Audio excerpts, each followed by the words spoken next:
the world at my feet. Maybe the word feet is not best in the title of a love song. So, a whole new world. Music.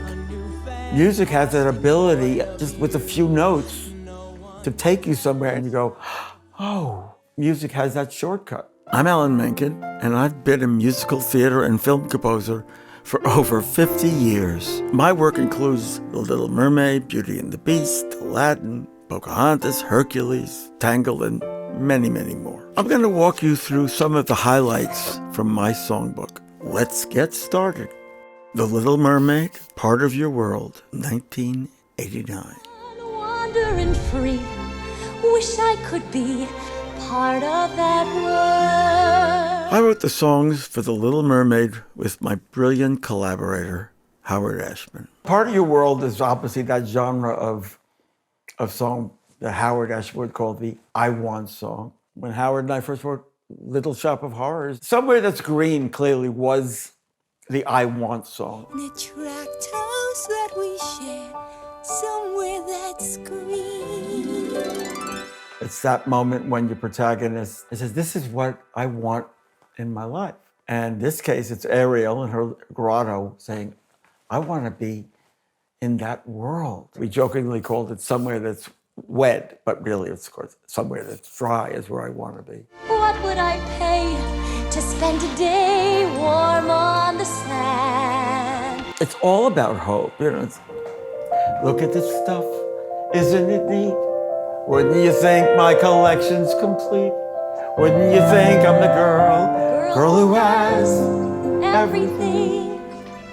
Look at this trove, treasures untold. Every note is a reach upward to the surface.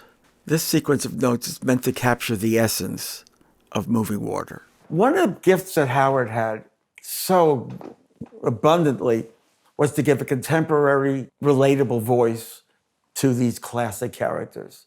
And Ariel was just a normal teenage girl who just wanted to be out of the ocean and lose her fins. It's just built into the essence of the song, that innocence and that sense of, I dream of this. Beauty and the Beast, title song, 1991. Tale as old as time, true as it can be. Beauty and the Beast followed in 1991. By that time, Howard Ashman already had a terminal AIDS diagnosis, but he worked through illness during its creation. Well, the essence of the song has a few essences in it. One is that you have Mrs. Potts singing to Chip.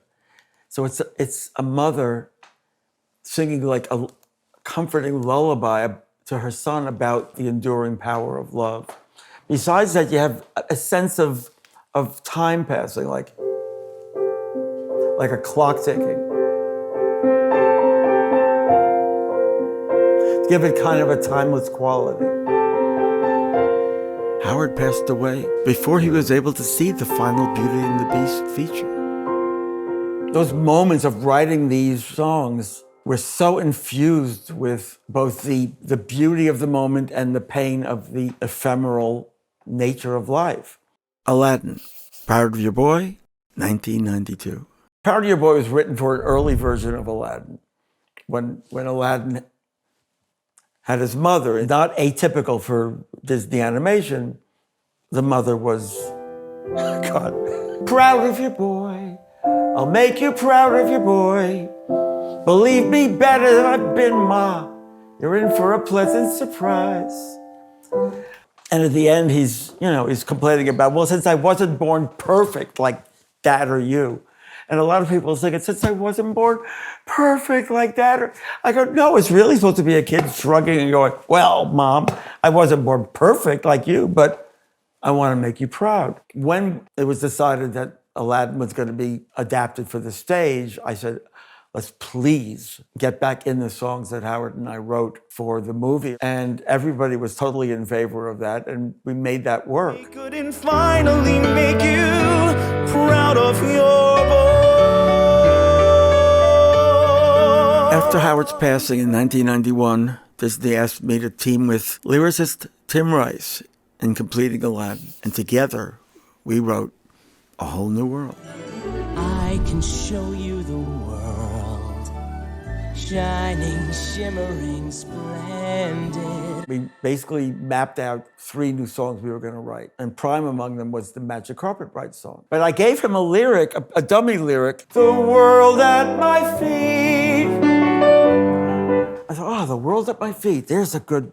And Tim, in his wisdom, thought, maybe the word feet is not best in the title of a love song. So, A Whole New World.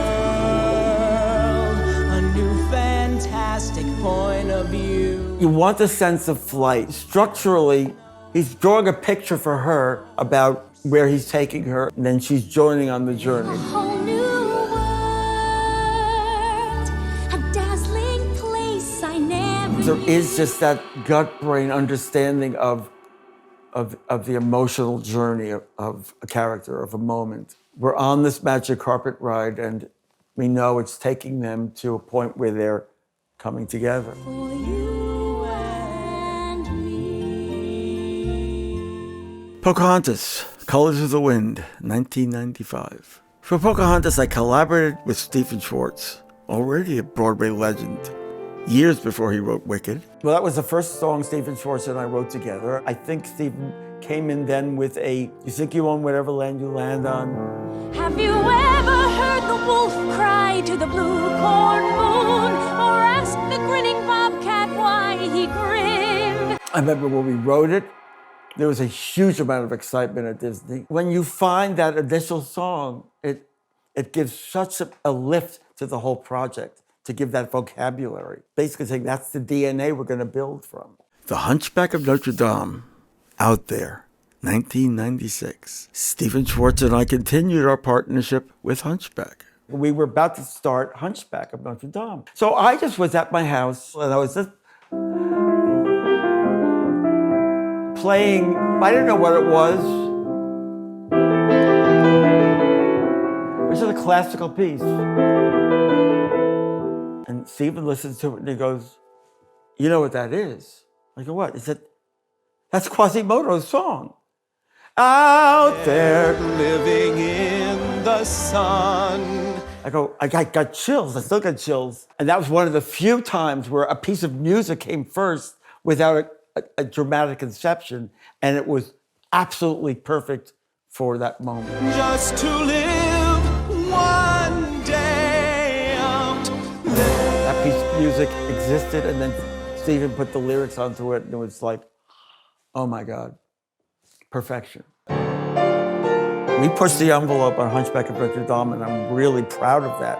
But in a score, you want to have many different colors. Morning in Paris, the city awakes to the bells of Notre Dame. And then you have hellfire, dark fire. Now, Gypsy, it's your turn. Choose me or You're using material and threading it through the score. In that case, it's not taking something and changing the tempo or the timbre, but you're still thematically using these references. Hercules, Go the Distance, 1997. Hercules wants to be a hero. We started with a song called Shooting Star, about how he just didn't fit in. Shooting star, set apart from all the rest. While the other stars are standing still, he's on a quest. Every night this shooting star goes across the twilight sky, 'cause he knows he doesn't quite fit in, and he's longing to know why. Beautiful song we had written for Hercules, but it was too soft. So we want something that's about this kid who's got it's so strong. You have this fanfare from Mount Olympus. I have often dreamed of a far-off place where heroes welcome would be waiting for me, where the crowds will cheer when they see my face, and a voice keeps saying, this is where I'm meant to be. I am on my way. I can go the distance. someday. If I can be strong, I know every mile will be worth my while. I would go most anywhere to feel like I belong. And once he wrote that, we go, okay, well, the other will be in the archive somewhere, but that's our song.